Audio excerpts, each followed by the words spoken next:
delete that video. Oh, okay. Can you hear us now, guys? Anyone? Let us know if you can hear it now. It should be okay. Better luck. You can hear us? Okay. I don't know what happened. We plugged in the mic. It's usually better. But because we're sat so far back, it was rubbish. So I unplugged it and then. Yeah. Sorry about that. Let's try again. Sorry. Move us closer, maybe. All right, we'll get Tommy back on. You guys know what's happening. There's the curse of Heisel. Yeah. What? Hey, that damn nugget. I feel bad. Don't worry. Hey, Kate, I'm feeling better, thank you. Not too bad today. Silent live. A new trend, silent live. Super 8 magic stick, of course you get a hello. Have a good night. Are you off to... You going to sleep, Neve? Yeah.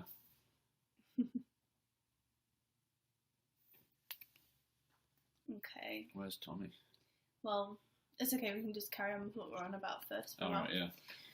So... We're talking about Ava, weren't we? Vegan Ava. Vegan Ava. See you later, Neve. See you, Neve. Yeah, so basically, the response video, oh my god. Oh, it's frustrating. Infuriating. It's not even her own opinion. I know. It's bad because she's just literally parroting during Ryder. Hey, Tommy, yeah, we messed up with the mic, but let's do that. We'll get you straight back on. I don't know what happened. I know. Like... The microphone. High-end mic doesn't work. Well, it does work, but... where is Ava from? I'm not sure. I'm not sure either. Germany? Yeah, I guess, yeah. Right, we're going to guess Tommy in, guys. I need to scooch. Where are we going? Push it up.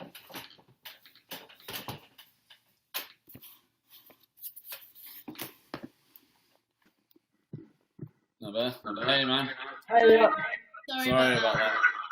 it's okay. I'm hopeless with text, so don't worry about it. Yeah. All right. The first question is, Come in a bit. what could you just sort of explain your journey? When did things start to develop and progress?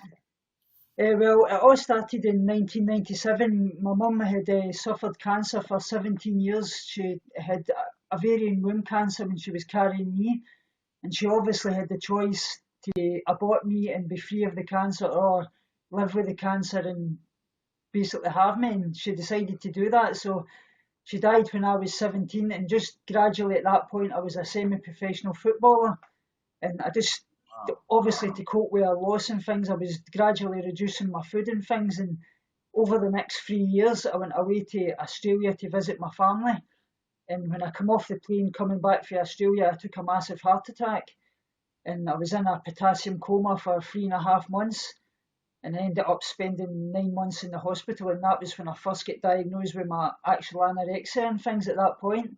Yeah. I was down to roughly about less than 4 stone. Whoa. And how tall are you, Tommy? 5'10". Right, wow. That is very really low, yeah. Yeah. And obviously I've had suffered some relapses over the years, obviously with my wife's ovarian cancer and things. I took my second heart attack at that point as well. And recently, about 1.5 years ago, when my dad died after a long battle with diabetes, and he took a massive stroke, and me and my wife were caring for him constantly and things, and obviously with the worry of him, I was just not getting to the point of getting above my right set point weight. Yeah. And I ended up having another readmission, but at this point, with this last admission, recovery's really happened, and then obviously I went vegan as well, and made all the difference in my recovery and things now. Yeah, I was just going to ask you, but how long have you been vegan?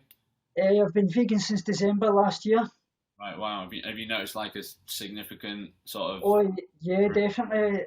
it seems to have taken away all the guilt of your eating and things when it's like guilt free and knowing that what you're doing is not only helping yourself but helping the animals and the planet as well. Yeah.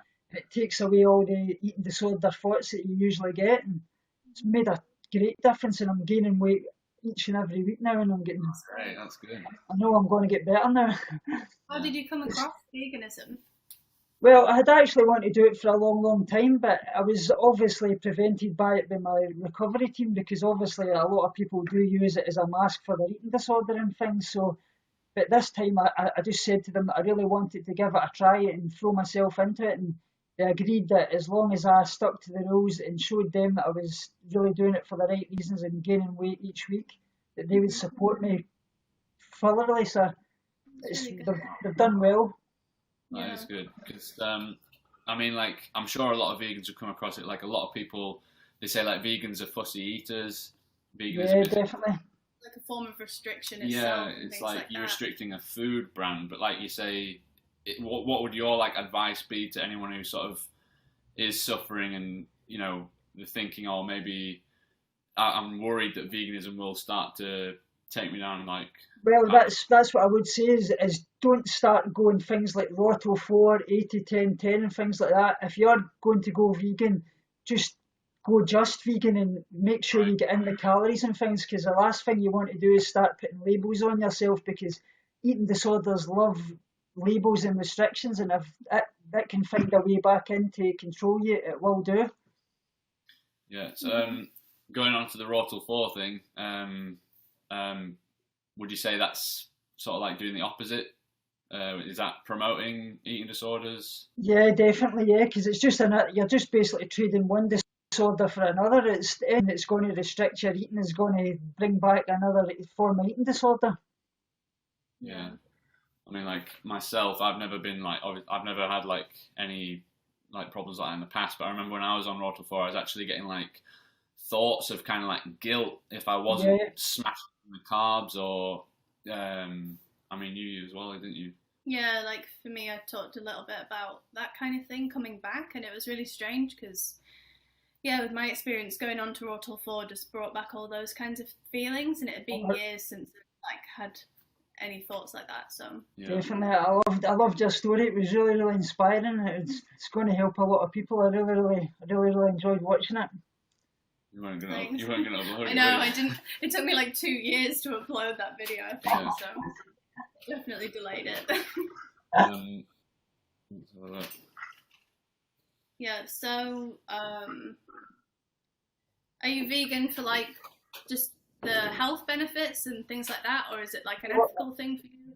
Vegan for ethical reasons. Like I say, I absolutely love my animals, and I'm really, really passionate about my animals. I've got a zoo, as you can well see. I've got dogs, cats, you name it, and I just absolutely love my animals. And to know that I'm doing not only helping myself but helping them makes all the difference. Mm-hmm. That's cool. Yeah. What sort of so you said you've been vegan since, was it November last year? December last year. December last year. So if you don't mind me asking, what sort of weight increase have you experienced? I've roughly been gaining about 0.8 to a kilogram per week. Per week? That's right. Wow, that is a because I always hear that it's harder to gain the weight than it is to lose it. Well, the first few weeks I was really kind of finding it hard, because obviously I wasn't. Obviously the bigger volume of food, it's lower calories and things, so I was staying stable. But once I kind of adjusted my calories and just went totally just vegan and started eating vegan cakes and whatever I fancied, it was making all the difference. Gaining weight. What is your favourite vegan food, if you had to, if you could? I love curry dishes like lentil dals, and I love like vegan cheesecakes and things like that. Yeah. I really love my curry dishes. Really, that's something I loved before I went vegan. But being able to do it when you're vegans, you can everything you love, you can still do in a vegan diet. That's one thing I want to stress to people. Yeah. Yeah. Have you got any advice for anyone who might be currently suffering with an eating disorder or like in recovery, who might Well, just be if you are suffering with an eating disorder, it's just to speak out. Anybody you can speak to, whether you even go online, like there's Beat in the UK and things, you can go on anonymously and speak to somebody. You're going to obviously speak to people that's got suffering with it, and it will help you out, right? But half the battle is speaking out and doing it early, because the earlier you can speak out, the more chance you've got of getting a full recovery and impairing any damage that's going to be done to your body, which is most important. Yeah. Yeah. Yeah. Do you find that there are a lot of social sort of pressures, like there are a lot of stereotypes? I think you Yeah. were saying that it's perceived to be more of a woman's sort of thing. Yeah, that's right. That's why I feel a lot of men are kind of too afraid to speak out, obviously, because it's stigmatised as being a female disorder. But obviously, with a lot of celebrities speaking out, I think this will maybe hopefully get other people to come forward and kind of end the stigma a bit. Yeah. And hopefully with me speaking out, it's going to help not only females but males as well. Yeah. Yeah. All right, guys in the chat, do you have any questions for Tommy? I'm just going to link his channel down below again. Make sure if you you've check got it any out. questions, let us know. Tommy, do you have, I'm not sure if you have Instagram or anything. Yeah, I do. It's Tommy's recovery channel as well. It's just the exact same. Oh, good stuff. I'll just read through the. Hey, Ezra. Hi. What do you think about Tommy? What do you think about people who aren't so much, they've never been diagnosed, but they say that they had a problem? Do you think that's more like? Do you believe that they actually do you have to be diagnosed to have a problem, or is it something that everyone should take it seriously? Because some people don't. Yeah, everybody should take it seriously. There's lots of people out there that's undiagnosed and things, and also as well, a lot of people put a stereotype on eating disorders as being thin people, but you can suffer an eating disorder at any weight, and that's one thing I want to suggest, that people that's even overweight and things, their eating disorder is just as bad as somebody that's very, very underweight. Yeah. Yeah. So they don't necessarily have to be admitted like to hospital. No, definitely not. No. Yeah. There's a lot of people I know that's just as really, really ill that's in the community that's never been actually admitted as an inpatient, and their eating disorder's every bit as bad. Right. Yeah. And there are those online who are quite controversial who say that it's a choice. Jury and Ryder for one. What would you say to that?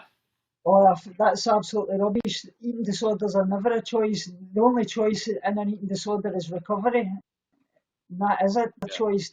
Yeah. It's a good way to put it. I've never heard it put that way. Yeah. Yeah, and just one last thing. What would you sort of, what words would you give to like the family members of somebody who has an eating disorder? What sort of support or encouragement can they offer? Well, just to support them as best as you can, encourage them to eat, but don't force them to eat certain foods. Try and get them to speak to whoever they can, and obviously see their GP and things like that first, but don't put a lot of pressure on them. Just try and encourage them and get them to speak out and get them to encourage them to get help as best they can.